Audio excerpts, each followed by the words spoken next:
Dear parents outraged over Peter Rabbit, any chance you could just lighten up a bit, see the funny side of life?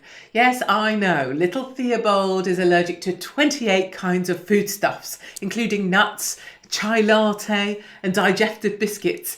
I even get that one sniff of a peanut butter sandwich will land little Arabella in A&E, gasping for air. And I do accept that last year there was an awful story of a child who died at school after he was exposed to cheese. I repeat, cheese. But please, can you all just get your chubby little fingers off of social media, encouraging each other to boycott Peter Rabbit in a game of competitive neurosis and calm the hell down?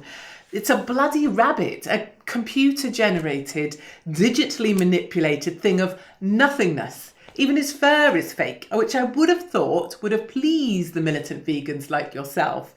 Your ability to lend an imaginary rabbit sufficient credence to actually offend you says way more about you than it does about Sony Pictures or whomever else you want to blame for your issues this week.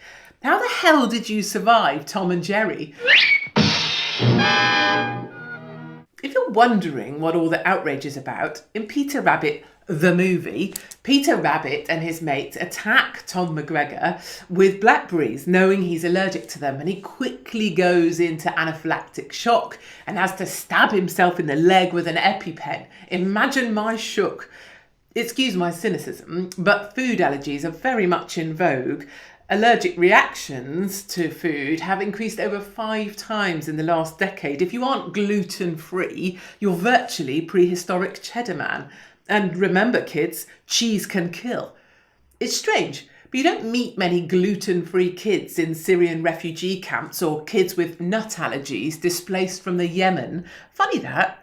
As a full-blown drop-down, fit in the street and dislocate both arms in the process epileptic, I can honestly say that even if Peter Rabbit had a grand mal seizure and wet himself in the process, I'd still be able to understand this was not a direct dig at me or my kids.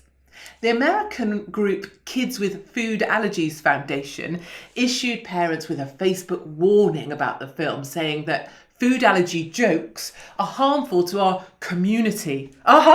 There it is, the badge of the eternally afflicted community. Making light of this condition hurts our members because it encourages the public not to take the risk of allergic reactions seriously, and this cavalier attitude may make them act in ways that would put an allergic person in danger. They say, did you hear that, children?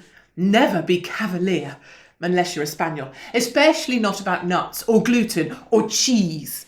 All too predictably, an apology was forthcoming from Sony Pictures, who grovelled that the film should not have made light of a character being allergic to blackberries, even in a cartoonish way, and that they regretted not being more aware and sensitive to the issue.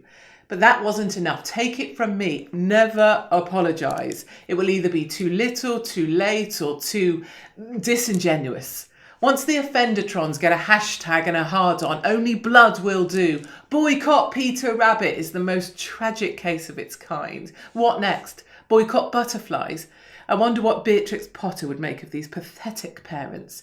The real danger to our kids is not nuts or even cheese.